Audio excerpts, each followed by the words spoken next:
दोस्तों, आज की इस वीडियो में हम बात करने वाले हैं बिहार फॉरेस्ट गार्ड भर्ती 2025 के बारे में। जी हाँ दोस्तों, आप सभी इस वैकेंसी का बेसब्री से इंतजार कर रहे थे और अब आपके लिए खुशखबरी आ चुकी है। इस बार बिहार फॉरेस्ट गार्ड में बम्पर पदों पर भर्ती आ रही है, क्योंकि अब तक की सबसे बड़ी बहाली होने वाली है इस बार। ठीक है, और सबसे खास बात, बिना दौड़ वाली नौकरी होगी। बहुत सारे कैंडिडेट्स का क्या होता था, रिजल्ट आ जाता था लेकिन दौड़ की वजह से सिलेक्शन नहीं हो पाता था। लेकिन इस भर्ती में दौड़ की कोई टेंशन नहीं है, यानी यह आपके लिए शानदार मौका है। इसके अलावा हम इस वीडियो में बात करेंगे उम्र में छूट कितनी मिलेगी और किसे मिलेगी, पिछले साल का कट ऑफ क्या था, कौन कौन से आवेदन कर सकते हैं, मतलब कौन कौन लोग आवेदन कर सकते हैं, चयन प्रक्रिया क्या होगी और मेरिट जो लिस्ट बनेगी वो कैसे बनेगी। तो इस वीडियो को जरूर से जरूर देखें और अंत तक देखें, सो डैट कोई भी जानकारी आप लोग मिस ना कर पाए। तो दोस्तों, हम लोग आगे बढ़ते हैं। यहाँ पर देखिए, बिहार फॉरेस्ट गार्ड वैकेंसी 2025 के तहत बिहार वन विभाग की तरफ से बिहार राज्य में खाली पड़े हुए टोटल वैकेंसी कितने आने वाली है, 1113 पोस्ट आने वाली है। मतलब ये बम्पर बहाली होने वाली है दोस्तों। तो हम लोग ऑफिशियल नोटिफिकेशन पे जाते हैं। यहाँ हम लोग देखते हैं वन रक्षी पद पर आवेदन हेतु पात्रता, मतलब यहाँ पे कौन कौन से लोग आवेदन कर सकते हैं। ठीक है, तो यहाँ पर आप लोग देखिएगा, यहाँ पर आप लोग देखिएगा भारतीय नागरिक मतलब इंडियन होना अनिवार्य है। अभ्यर्थी की शैक्षणिक योग्यता मतलब एजुकेशन क्वालिफिकेशन क्या होने वाला है। वन रक्षी पद पर भर्ती है तो न्यूनतम शैक्षणिक योग्यता मतलब आप अगर इंटरमीडिएट मतलब 10+2 पास किए हैं तब आप लोग इस पोस्ट के लिए अप्लाई कर सकते हैं। अभ्यर्थियों की उम्र कितनी होनी चाहिए, मतलब उम्र सीमा के बारे में बताया गया। यहाँ पर आप लोग देखिएगा, सामान्य मतलब जो जनरल कैटेगरी के लोग हैं, पुरुष हो गए या महिला हो गए, उनके लिए न्यूनतम आयु कितनी होनी चाहिए, 18 साल की होनी चाहिए और अधिकतम कितनी होनी चाहिए, 23 साल का उम्र होना चाहिए। ठीक है, आर्थिक रूप से कमजोर वर्ग ये सब हो गया। पिछड़ा वर्ग की बात करते हैं, मतलब पिछड़ा वर्ग मतलब ओबीसी एवं अत्यंत पिछड़ा वर्ग, मतलब बीसी और ओबीसी की बात हो रहा है। यहाँ पे आप बीसी एंड ओबीसी की बात हो रहा है। उसका जो उम्र होना चाहिए 18 वर्ष होना चाहिए, अधिकतम उम्र कितना होना चाहिए, 25 वर्ष होना चाहिए। ठीक है, आगे हम लोग बात करते हैं अनुसूचित जाति और अनुसूचित जनजाति वर्ग के जो पुरुषों और महिलाओं के लिए न्यूनतम आयु, मतलब जितने भी एससी कैंडिडेट है और एसटी कैंडिडेट हैं उनके लिए पुरुष और महिलाओं का न्यूनतम आयु 18 वर्ष होना चाहिए और अधिकतम कितना होना चाहिए, 28 वर्ष होना चाहिए। ठीक है, और बिहार सरकार में जो भी लोग काम कर रहे हैं उनकी उम्र में 5 वर्षों की छूट दी गई है। आगे हम लोग बात करते हैं, ये जो एज है उसकी जो गणना की जाएगी वो कैसे की जाएगी, तो मैट्रिक मतलब मैट्रिक का जो सर्टिफिकेट है उसके आधार पर आपकी जो जन्म तिथि है उस हिसाब से आपका एज का कैलकुलेशन किया जाएगा। आगे हम लोग बात करते हैं अभ्यर्थियों का शैक्षणिक मापदंड, मतलब जितने भी पुरुष अभ्यर्थी हैं उनका न्यूनतम ऊंचाई कितना होना चाहिए, 160 सेंटीमीटर होना चाहिए। वो किन के लिए है, अनुसूचित जाति और अनुसूचित जनजाति मतलब एससी और एसटी कैटेगरी के लोगों के लिए है। और जो अन्य जितने जितने भी और एससी एसटी को छोड़ के जितने लोग हैं उनका 165 सेंटीमीटर। न्यूनतम सीना बिना फुलाए एससी एसटी वालों के लिए 79 और अन्य के लिए 81। ठीक है, सीना का न्यूनतम फुलाव 5 सेंटीमीटर होना चाहिए। और पैदल चलने की क्षमता, मतलब यहाँ पे आपका जो 1.6 किलोमीटर का जो रनिंग 1.6 किलोमीटर का जो रनिंग होता है 6 मिनट पे, वो नहीं होने वाला है। ठीक है, यहाँ पे आपको पैदल चलने की क्षमता होने वाली है 4 घंटे में 25 किलोमीटर है। और यहाँ पर भी मतलब 4 घंटे में 25 किलोमीटर, मतलब सभी कैटेगरी के लोगों के लिए 4 घंटे में आपको 25 किलोमीटर चलना पड़ेगा। वही हम बात करते हैं महिला अभ्यर्थियों के लिए न्यूनतम ऊंचाई 155 सेंटीमीटर एससी एसटी का और अन्य का 160 सेंटीमीटर, और उनको लिए पैदल चलना है 4 घंटे में 14 किलोमीटर। सभी कैटेगरी के लोगों के लिए 4 घंटे में 14 किलोमीटर चलना है। आगे हम लोग बात करते हैं न्यूनतम चयन की प्रक्रिया, मतलब आपका जो मेरिट लिस्ट बनने को कैसे बनेगा। यहाँ आप लोग देखिएगा, प्रथम चरण जो होने वाला है वो लिखित परीक्षा होने वाली है। ठीक है, वहाँ पर जो भी परीक्षा होगी उसका जो सिलेबस का जो एग्जाम का लेवल होगा इंटरमीडिएट मतलब 10+2 लेवल का होगा, सीमित के इंटरमीडिएट स्तर का होगा। ठीक है, वहाँ पर गणित, सामान्य विज्ञान के प्रश्न मैट्रिकुलेशन अथवा समकक्ष स्तर के होंगे। हिंदी भाषा के प्रश्न को छोड़कर शेष प्रश्न हिंदी और अंग्रेजी दोनों भाषा में लिखे जाएंगे। ठीक है, आगे हम लोग बात करते हैं प्रश्न पत्र, मतलब कितने पेपर होंगे, टोटल कितना मार्क्स होगा। 2 घंटे का पेपर होगा और 4 भाग होंगे। ठीक है, 4 भाग में होंगे, कुल 100 प्रश्न होंगे, जिसमें से सही प्रश्न मतलब सही उत्तर के लिए आपको 4 अंक मिलेगा और लिखित परीक्षा के लिए कुल पूर्णांक 400 अंकों का होगा। ठीक है, अगर आप सही करेंगे तो आपको 4 अंक मिलेंगे। ठीक है, हम लोग बात करें भाग 1। भाग 1 में क्या है, भाग 1 में क्या देखिएगा, आपको 30 प्रश्न राष्ट्रीय और अंतर्राष्ट्रीय महत्व की समसामयिक घटनाएं, ये सब हम लोग अभी हिंदी में देख रहे हैं, आगे हम लोग सेम इंग्लिश में देखने वाले हैं।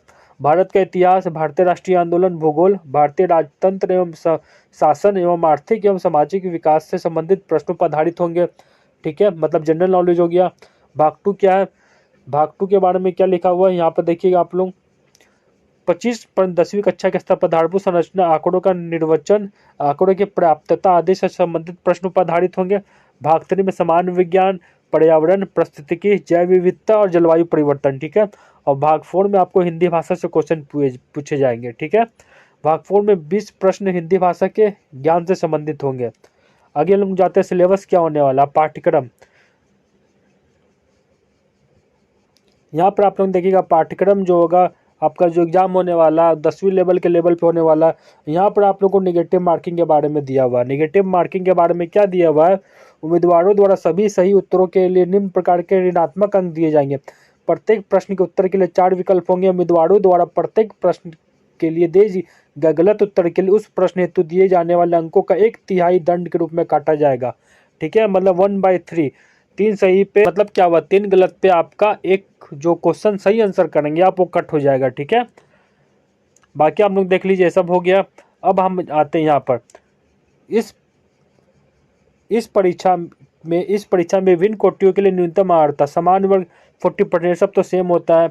आगे हम लोग आके देखते हैं लिखित द्वितीय चरण, शारीरिक परीक्षण, मतलब प्री होगा, पीटी में मेरिट बनेगा, पीटी में मेरिट होने के बाद आपका फिजिकल होगा। फिजिकल में क्या है, आपको 4 घंटे में 25 किलोमीटर रनिंग करना है लड़कों के लिए, लड़कियों के लिए 14 किलोमीटर है। ठीक है, ये सब हो गया, ये सब आप लोग देख लीजिएगा। यहाँ पर अब हम लोग आगे देखते हैं कट ऑफ। पिछले साल का ये जो वैकेंसी आई थी, पिछली बार 2020 में आई थी, उसके बाद अब 2025 में आने वाली है। क्योंकि ये इलेक्शन का टाइम है तो दोस्तों बहुत ही धुआंधार वैकेंसी आने वाली है, आप लोग तैयारी अच्छे से कीजिए। जो पिछले साल का कट ऑफ था जनरल कैटेगरी के लिए 319 था, और मेल के लिए फीमेल के लिए 289 था। ठीक है, ये हो गया हमारा जनरल कैटेगरी के लिए, मेल के लिए फीमेल के लिए हो गया। EWS का 304 और फीमेल के लिए 273, BC का 310 और फीमेल का 280 था। ठीक है, और EBC का 305, मतलब आप लोग अपना सेक्शनल वाइज कट ऑफ देख लीजिए। आगे हम लोग बात करते हैं एग्जाम पैटर्न। देखिए एग्जाम पैटर्न क्या होने वाला, पार्ट ए में जनरल स्टडी होगा, जनरल स्टडी में नंबर ऑफ क्वेश्चन 30 होंगे और मार्क्स 120 होगा, मतलब एक क्वेश्चन अगर आप करते हो सही तो 4 मार्क्स मिलेंगे। पार्ट बी में जनरल एप्टीट्यूड 25 क्वेश्चन 100 मार्क्स के होंगे। उसके बाद आता है जनरल नॉलेज 25 क्वेश्चन 100 मार्क्स के, हिंदी 20 क्वेश्चन 80 मार्क्स के, टोटल 100 क्वेश्चन होगा, 400 मार्क्स का आपका पेपर होगा। फिजिकल एलिजिबिलिटी मैंने बता दिया, 25 किलोमीटर आपको चलना 4 घंटे में हो गया मेल के लिए, और फीमेल के लिए 4 घंटे में 14 किलोमीटर। ठीक है, अब फी के बारे में बात करते हैं। 450 रुपये लगेंगे for general, OBC and DWS candidate के लिए, और 112 रुपये लगेंगे SC ST and PW candidates के लिए। पे स्केल में बहुत शानदार 21,700 से 69,100 रुपये आपको मिलने वाले हैं, इसका पे स्केल है। लेवल 3 का जॉब है ये।